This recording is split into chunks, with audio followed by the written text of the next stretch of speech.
Penguin Random House Audio presents Blood in the Holler by David Sangiao-Parga. Read for you by Stephen Molony. For Daniel. DCW Tag Team Champs for life, brother. Prologue. Release. July 6th, 1991. Mount Olive Correctional Complex, West Virginia. 2:33 p.m. There were a lot of things Lester Good was pissed off about as he waited in the summer sun. He was pissed about the heat.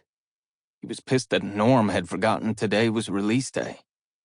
He was pissed about the hole in his shirt front that he was certain had not been there 8 years ago. But the thing irritating him the most was his pants. He never would have thought it possible to actually gain weight in prison. But somehow in the past 8 years, he'd managed to outgrow his size 34 Levi's.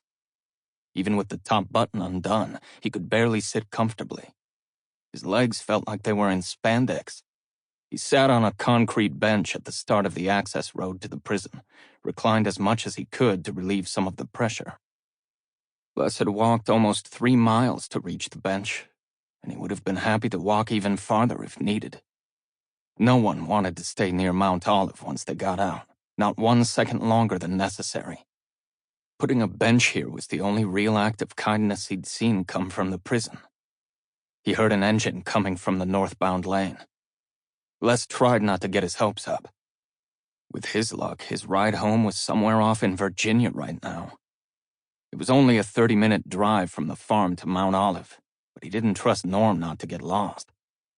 He stared down the road as a white Ford Econoline van came rattling around the corner. It had a grimy windshield and rust stains all along its body. Les shook his head sadly as he saw Norm come into focus behind the driver's side. This was not the car he was expecting.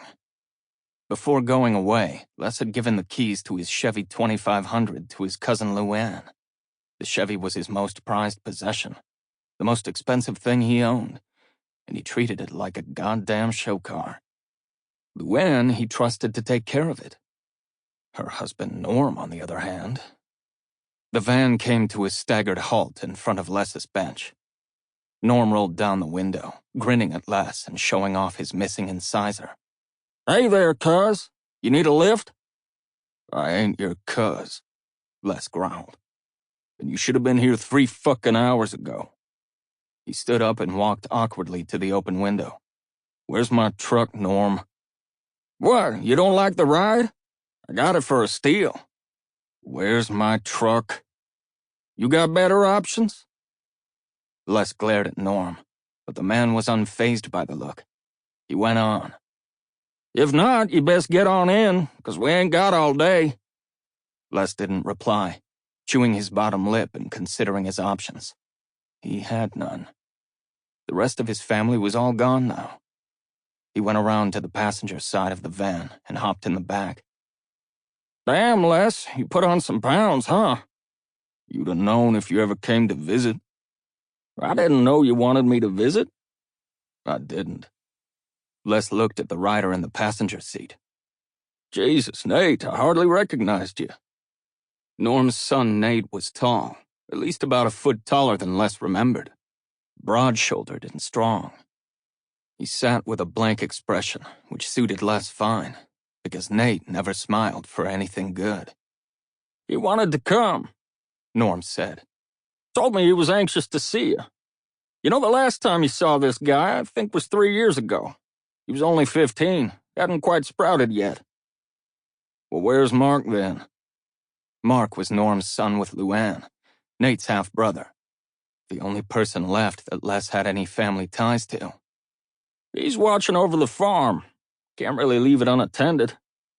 Norm wasn't making eye contact with Les anymore. He made a show of watching the road as they rolled downhill away from Mount Olive. "Watching?" Les asked. "Watching what exactly? The pigs fuck?" "We ain't doing the pig thing no more," Nate said. He had no inflection to his voice, like a robot. For a moment, Les worried that Nate had killed all the pigs for fun. Son, shut the hell up. We ain't even made it home yet. Norm turned to look at Les. Les stared hard at Norm, trying to intimidate him. 8 years ago, that might have worked, but Nate's presence changed the nature of the relationship considerably. Before we go any farther, Les said, I want to know what happened to my Chevy. Sold it, said Nate. God damn it, Nate! Norm shouted. Les leaned forward between Nate and Norm. He'd heard enough of their bullshit. Norm, I just want to know what the hell happened to my truck. I'm tired of all this pussyfooting bullshit. Nate started to say something, but Les whipped around and cut him off. Not from you, son. I want to hear it from your daddy. Nate stared back with a blank look. The farm was going to shit, Norm said. He tried to sound defiant, but there was a tremor in his voice that Les knew very well. We had to sell the Chevy to cover Luann's funeral. I'm sorry. He was quiet then, but Les couldn't argue with what he'd said. He would have done the same thing. Norm sighed and met Les's eyes. You don't know, Les. You've been inside too long. The whole state's going to shit. Everyone's leaving. Bunch of miners got laid off last year, you know. Not just from one company, from all of them. Okay, but I still gotta make money. How the hell am I supposed to support myself if I ain't got a ride? Well, that's something we need to talk about, Norm said. We got something going on already that you can help us out with. They rounded a curve and entered a wall of green on the right side. Les could hear the river to his left, dashing over the rocks and splashing sparkling droplets in the afternoon sun. It was too peaceful, too pretty to even think about anything shady. Whatever it is, I'm not doing it. I'm on parole. I ain't going back. You sound like you got it all figured out. Except, your name's still shit in town. Dunno who's gonna hire you. Les considered his options. As the van traveled around the mountains back to the farm, Les thought about how alone he was. He knew that Norm was right. If he didn't find work fast, he'd be back at Mount Olive. He sighed and listened to Norm's offer as they passed a small waterfall on the way to town. Part 1. Marking Out. Friday, October 24th, 1997. 1. Louisville, Kentucky, 7 p.m. Jeers and boos rained on Julie Sandusky as she emerged onto the walkway to the ring. She kept herself in the dead center of the aisle, just out of reach of prying hands on either side of the barricade. It was a motley assortment of men, boozed up and worn out from a night of bell-to-bell action. She ignored their catcalls and focused on the ring ahead of her, where a kiddie pool of sloshing brown pudding sat waiting in the center. A tarp laid out underneath it would keep the rest of the ring clean for the main event immediately following this match. Julie used every ounce of acting ability she had to sell the crowd on the seriousness of the situation.